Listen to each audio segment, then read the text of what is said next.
ഉത്തർപ്രദേശിലെ ജോഡാപൂർ എന്ന് പറയുന്ന ഗ്രാമത്തിൽ താമസിക്കുന്ന മക്കൾ കുമാർ മീരാകുമാരി ദമ്പതികൾക്ക് 4 മക്കളാണ്. മൂത്ത മകള് രഞ്ജിത പഠനത്തിന് ശേഷം നല്ലൊരു ജോലിയൊക്കെ സമ്പാദിച്ച് ഒരാഴ്ചക്കൊരിക്കലേ വീട്ടിലേക്ക് വരാറുള്ളൂ. കാരണം ടൗണിൽ തന്നെയാണ് താമസിക്കുന്നത്. അതുപോലെ രണ്ടാമത്തെ മകൻ രഞ്ജിത്ത് BA ഒക്കെ കഴിഞ്ഞിട്ടുണ്ട്. ഇപ്പോഴൊരു ജോലിക്ക് വേണ്ടിയിട്ട് ഇങ്ങനെ ശ്രമിച്ചുകൊണ്ടിരിക്കലാണ്. മൂന്നാമത്തെ മകൾ വന്ദന കോളേജിലാണ് പഠിക്കുന്നത്. പക്ഷേ ഇച്ചിരി വശപ്പെശക്കാണ്. എന്താണെന്ന് വെച്ചാൽ ഒരു പഞ്ചാര കുട്ടിയാണ്. നാലാമത്തെ മകള് 10ാം ക്ലാസ്സുകാരി നിഷയും നല്ല സൈലൻ്റാണ്, കുഴപ്പമൊന്നുമില്ല. പക്ഷെ വന്ദന മാത്രമാണ് ഒരു ചുറുചുറുക്ക്. അതായത് എല്ലാവരെയും എടുത്തടിച്ച പോലെ വർത്തമാനം പറയുക, അതുപോലെ തന്നെ ഉത്തരവാദിത്തമില്ലാതെ നടക്കുക, അങ്ങനെയില്ല. എന്നാൽ കുറച്ച് സഹായിക്കുന്നതോ വന്ദന തന്നെയാണ്. മക്കൾലാലിനെ കുറച്ച് സഹായിക്കുന്നത് വന്ദനയാണ്. കാരണം മക്കൾലാലിൻ്റെ ഒരു ബിസിനസ് എന്ന് പറഞ്ഞു കഴിഞ്ഞാൽ വീടിന് അടുത്ത് തന്നെ ഒരു പലചരക്ക് വ്യാപാരമുണ്ട്, പിന്നെ കുറച്ച് കൃഷിയുണ്ട്. അതുമാത്രവുമല്ല ഇപ്പോഴും മൂത്ത മകള് കുറച്ച് പൈസയൊക്കെ കൊടുക്കാറുണ്ട്. അപ്പോൾ അങ്ങനെ വളരെയധികം നല്ല രീതിയിൽ പോകുന്നൊരു കുടുംബം. കൃത്യമായി പറഞ്ഞാൽ 2017 ഏപ്രിൽ 25-ാം തീയതി ആ വീട്ടിലൊരു വലിയ ദുരന്തം നടക്കുകയാണ്. അതായത് രണ്ടാമത്തെ മകനായ രഞ്ജിത്തിന് ടൗണിൽ ഇവിടെ ഒരു പരീക്ഷയുണ്ട്. അപ്പോൾ ആ പരീക്ഷയ്ക്ക് വേണ്ടിയിട്ട് രഞ്ജിത്ത് പറഞ്ഞു, ഞാനൊരു കാര്യം ചെയ്യാം, 21-ാം തീയതി പോയിട്ട് എൻ്റെ ഒരു ദോസ്തുണ്ട്, അവൻ്റെ റൂമിൽ കിടക്കാം. കാരണം എന്താണെന്ന് വെച്ച് കഴിഞ്ഞാൽ 25-ാം തീയതി പരീക്ഷയ്ക്ക് പോയിട്ട് അന്ന് നമ്മളവിടെ എത്തുമ്പോഴേക്കും ലേറ്റ് ആകും. അതുകൊണ്ട് അവൻ്റെ റൂമിലിരുന്നിട്ട് പിറ്റേന്ന് രാവിലെ പോകാം എന്നാണ് രഞ്ജിത്ത് പറഞ്ഞത്. ഏതായാലും രഞ്ജിത്ത് അങ്ങനെ 21-ാം തീയതി അങ്ങനെ പോയി. മക്കൾലാലും മീരാകുമാരിയൊക്കെ യാത്ര അയച്ചു. അങ്ങനെ പോയി പരീക്ഷയ്ക്ക് വേണ്ടിയിട്ട് തയ്യാറെടുത്തു. അങ്ങനെ 22-ാം തീയതി രഞ്ജിത്ത് വിളിച്ചു. അച്ഛൻ ഫോൺ എടുത്തു, അമ്മയോട് സംസാരിച്ചു. 23-ാം തീയതി വിളിച്ചു, 24-ാം തീയതി വിളിച്ചു. 25-ാം തീയതി രാവിലെ വിളിച്ചപ്പോഴേ ഇവരാരും ഫോൺ എടുക്കുന്നില്ല, ഒരാൾ പോലും ഫോൺ എടുക്കുന്നില്ല. അങ്ങനെ 8:30 മണിക്ക് ചേച്ചിയോട് വിളിച്ചു പറഞ്ഞു, ഇതേപോലെ ഫോൺ എടുക്കുന്നില്ല എന്ന് പറഞ്ഞപ്പോൾ ചേച്ചി പറഞ്ഞു, ഞാനും രാവിലെ മുതൽ ട്രൈ ചെയ്യുകയാണ്, അവരാരും ഫോൺ എടുക്കുന്നില്ല എന്ന് ചേച്ചിയും പറഞ്ഞു. ഏതായാലും തൊട്ടടുത്തുള്ള അമ്മാവനോട് പറഞ്ഞു, അമ്മാവൻ ഞാൻ പരീക്ഷയ്ക്ക് കയറാൻ പോവുകയാണ്, വീട്ടിൽ നിന്ന് വിളിച്ചിട്ട് ആരും ഫോൺ എടുക്കുന്നില്ല, ഒന്ന് പോയി അവിടെ ഒന്ന് അന്വേഷിക്കൂ എന്ന് പറഞ്ഞിട്ട് അമ്മാവനെ ഏൽപ്പിക്കുകയാണ്. അമ്മാവൻ പറഞ്ഞു, നീ ധൈര്യമായിട്ട് പരീക്ഷ ഹാളിൽ കയറിക്കോളൂ, ഞാൻ പോയിട്ട് നോക്കിയിട്ട് വരാമെന്ന് പറയുന്നു. അങ്ങനെ അമ്മാവൻ ഈ വീട്ടിലേക്ക് പോകുന്നു. പിന്നെ രഞ്ജിത്താണെങ്കിൽ പരീക്ഷ ഹാളിലേക്ക് കടക്കുന്നതിന് മുന്നേ മൊബൈലും ഓഫാക്കി വെക്കുകയാണ്. ഇനി ഒരു 2 മണിക്കൂർ നേരത്തേക്ക് മൊബൈലുമായിട്ട് യാതൊരു ബന്ധവുമില്ല. അങ്ങനെ അമ്മാവൻ അവിടെ വീട്ടിലേക്ക് ചെന്നു. അളിയനെ വിളിച്ചു, ഒരുപാട് വിളിച്ചു, ആരും വാതിലൊന്നും തുറക്കുന്നില്ല. ഏതായാലും പുറകിലത്തെ വാതിലൂടെ നോക്കുമ്പോഴേ അവിടെ വാതിൽ തുറന്നു കിടക്കുന്നു. ഏതായാലും അമ്മാവൻ മല്ലേ അകത്ത് കയറിയപ്പോൾ ഞെട്ടിക്കുന്നൊരു കാഴ്ചയാണ് കണ്ടത്. കാരണം ഇവരെല്ലാവരും മരിച്ചു കിടക്കുകയാണ്. അവൻ കണ്ടൊരു കാഴ്ച എന്ന് പറഞ്ഞു കഴിഞ്ഞാൽ എല്ലാവരും രക്തത്തിൽ കുളിച്ച് കിടക്കുന്നതാണ്. ഏതായാലും അമ്മാവൻ്റെ കരച്ചിൽ കേട്ട് അയൽവാസികളെല്ലാം ഓടിക്കൂടി. എല്ലാവരും പറഞ്ഞു, ഇതാര് ചെയ്തു? കാരണം ഒരാൾക്ക് പോലും അറിയില്ല. ഇത്രയും അടുത്തടുത്ത് വീടുണ്ടായിട്ട് ആരും ഒരു കരച്ചിൽ പോലും കേട്ടില്ല. ഏതായാലും പെട്ടെന്ന് തന്നെ പോലീസിൽ വിവരം അറിയിച്ചു. പോലീസും ഡോഗ് സ്ക്വാഡും എല്ലാം വന്നു. പക്ഷേ അവിടെ നിന്നും അവർക്ക് യാതൊന്നും കിട്ടിയില്ല എന്നുള്ളതാണ്. അങ്ങനെ അപ്പോഴേക്കും പിന്നെ മരണവിവരം അറിഞ്ഞ് രഞ്ജിത്തിയൊക്കെ വന്നു. കാരണം കൂടപ്പിറപ്പുകളും അതുപോലെ തന്നെ അച്ഛൻ്റെയും അമ്മയുടെയും കിടപ്പ് കണ്ട് ആ മക്കൾക്ക് സഹിക്കാൻ കഴിഞ്ഞില്ല എന്നുള്ളതാണ്. അങ്ങനെ ഈ മകനോട് ചോദിച്ചു, നിങ്ങൾക്ക് ആരെങ്കിലും ശത്രുതയുണ്ടോ? അപ്പോൾ പറഞ്ഞു, സാറേ ഞങ്ങൾക്കൊരു ശത്രുതയുണ്ട്. അതായത് 2 ദിവസം മുമ്പ് ഇവിടെ വെല്ലുവിളിയൊക്കെ നടത്തി പോയതാണ്. യദു എന്ന് പറയുന്നയാളും അദ്ദേഹത്തിൻ്റെ 2 മക്കളും. അവരെ കുറച്ച് അതിർത്തി പ്രശ്നങ്ങളൊക്കെ ഉണ്ട് ഞങ്ങളുമായിട്ട്. അപ്പോൾ 2 ദിവസം മുന്നേ അവർ വന്നിട്ട് ഇവിടുന്ന് കുറച്ച് പ്രശ്നമൊക്കെ ഉണ്ടാക്കി പോയതാണ്. അപ്പോൾ അന്ന് കുറച്ച് വാണിംഗ് ഒക്കെ നമ്മൾ കൊടുത്തിരുന്നു. ഇനി അവർ പറഞ്ഞിരുന്നു എല്ലാത്തിനെയും ഞങ്ങൾ തീർക്കും എന്നാണ് അവർ പറഞ്ഞത്. ഏതായാലും അപ്പോൾ തന്നെ പോലീസുകാർ ആ വീട്ടിലേക്ക് പോകുന്നു.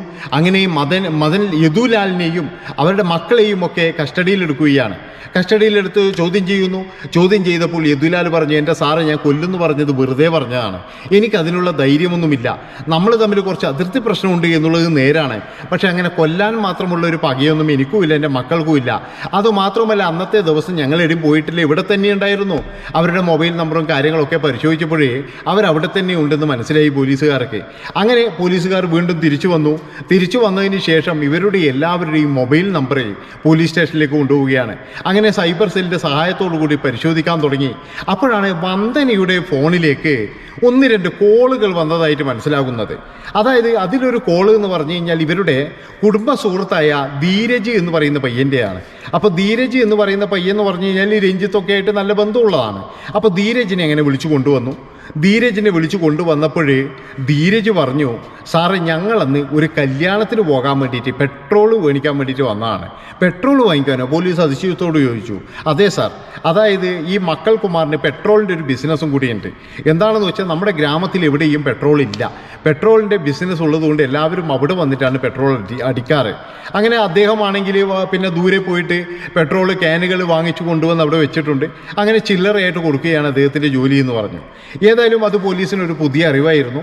അങ്ങനെ ഇരിക്കെ പോസ്റ്റ്മോർട്ടം റിപ്പോർട്ട് വന്നപ്പോഴേ അതൊരു വലിയൊരു ട്വിസ്റ്റ് തന്നെയായിരുന്നു. എന്താണെന്ന് വെച്ച് കഴിഞ്ഞാൽ ഈ രണ്ട് കുട്ടികളും, അതായത് വന്ദനയും നിഷയും ക്രൂരമായി ബലാത്സംഗത്തിന് ഇരയാക്കിയിട്ടുണ്ട്.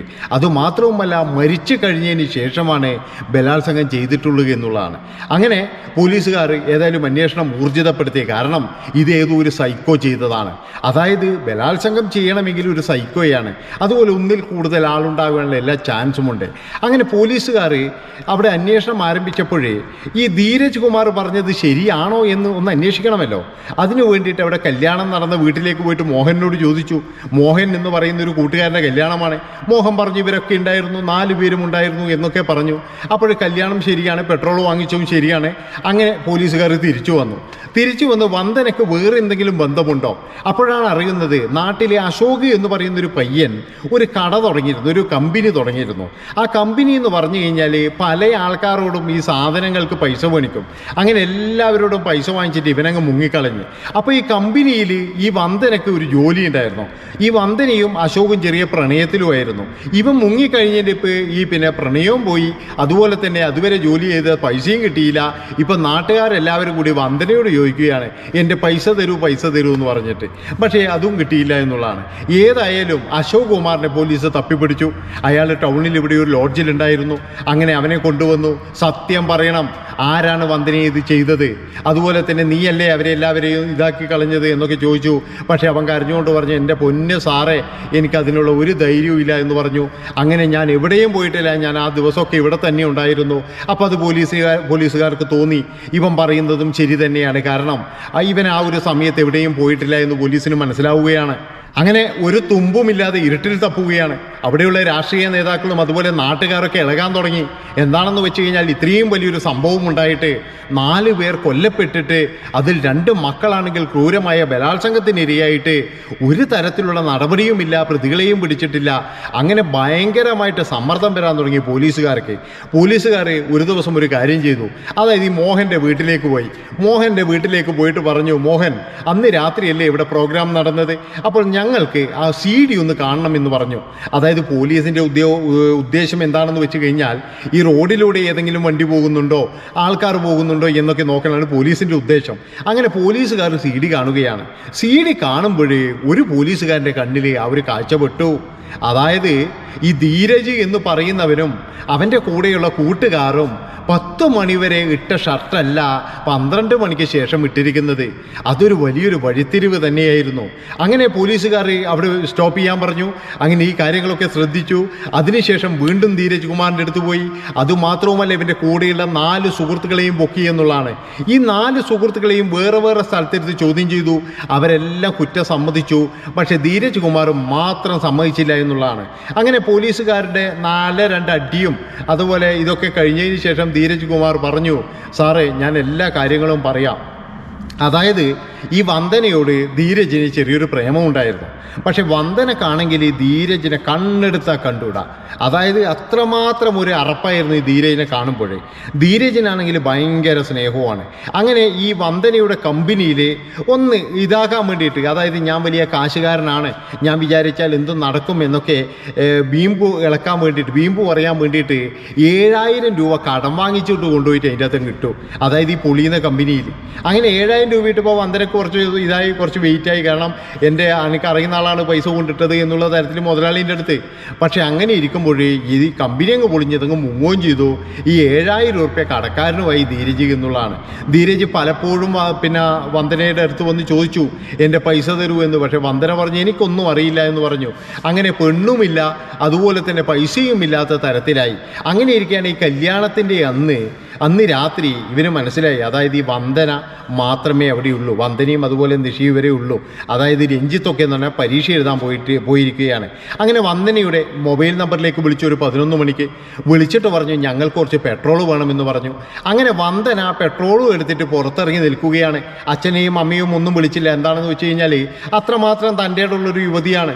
അങ്ങനെ വന്ദന പുറത്തിറങ്ങി നിന്ന് പെട്രോളും കൊണ്ട് ഇവരങ്ങനെ അവിടത്തേക്ക് വന്നു. ഈ 4 പേരും കുറച്ച് അങ്ങോട്ട് വണ്ടി വെച്ചിട്ടാണ് വന്നത്. അപ്പോൾ ചോദിച്ചു നിങ്ങളുടെ വണ്ടി എവിടെയെന്ന് ചോദിച്ചു. അപ്പോൾ പറഞ്ഞു പെട്രോൾ കഴിഞ്ഞിട്ട് അത് വഴിക്ക് ആയിട്ടാണ് ഉള്ളത് എന്ന് പറയുകയും അങ്ങനെ പെട്ടെന്ന് കയറിയിട്ട് ഈ വന്ദനയുടെ മൂക്കും വായും പൊത്തിപ്പിടിക്കുകയായിരുന്നു. ഏതായാലും വന്ദന ഭയങ്കരമായിട്ട് കുതറി ഓടാൻ ശ്രമിച്ചു. കാരണം നല്ല ആരോഗ്യമുള്ളൊരു കുട്ടിയാണ് വന്ദന. അങ്ങനെ ഇരിക്കുമ്പോഴേ അവിടെയുള്ളൊരു കമ്പി കഷ്ണം എടുത്തിട്ടൊരു അടിയായിരുന്നു തലക്ക്. അങ്ങനെ അടി കൊണ്ട് പൊളഞ്ഞ ക്രൂരമായിട്ട് ഈ 4 പേരും ബലാത്സംഗം ചെയ്യുകയാണ്. അതിനുശേഷം ഇവർ അകത്ത് കടക്കുന്നു. അകത്ത് കടന്ന് അവിടെ കിടന്നുറങ്ങുന്ന ഈ മക്കൾകുമാരെയും മീരാകുമാരിയെയും അടിച്ചു വീഴ്ത്തുന്നു. ഈ ശബ്ദം കേട്ട് ഉണർന്ന നിഷയെയും അവിടെ അടിച്ചു വീഴ്ത്തുകയാണ്. അടിച്ചു വീഴ്ത്തിയതിന് ശേഷം നിഷയെയും ഈ 4 പേരും ചേർന്ന് ബലാത്സംഗം ചെയ്യുകയാണ് ചെയ്തത്. ഏതായാലും പോലീസുകാർ ഈ 4 എണ്ണത്തിനെയും പിടിച്ച് അകത്താക്കി. അതുപോലെ തന്നെ എന്ന് പറഞ്ഞാൽ ഇപ്പോഴും ഇതിൻ്റെ കേസും കാര്യങ്ങളൊക്കെ വഴക്കൊക്കെ നടന്നുകൊണ്ടിരിക്കുകയാണ്.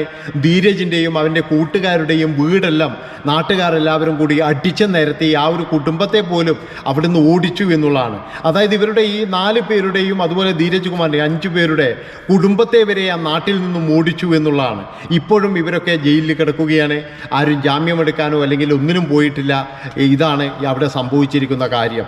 അങ്ങനെ ഇപ്പോഴേ ഈ 2 മക്കൾ മാത്രമുണ്ട്, ഈ രഞ്ജിത്തും അതുപോലെ തന്നെ രഞ്ജിതിയും. അവർ 2 പേരും ആ ഗ്രാമമൊക്കെ വിട്ടതിന് ശേഷം വല്ലപ്പോഴും മാത്രമേ ഇവിടത്തേക്ക് വരാറുള്ളൂ. അവർ ടൗണിലാണ് ഇപ്പോഴും താമസിക്കുന്നത്, ഫ്ലാറ്റൊക്കെ എടുത്തിട്ട് എന്നുള്ളതാണ്. ഇത്രയും പറഞ്ഞുകൊണ്ട് ഈ ഒരു വീഡിയോ വിളിച്ച് വൈൻഡപ്പ് ചെയ്യാണ്. ഇഷ്ടപ്പെട്ട് കഴിഞ്ഞാൽ എല്ലാവരും ചാനൽ സബ്സ്ക്രൈബ് ചെയ്ത് കൂടിക്കോ.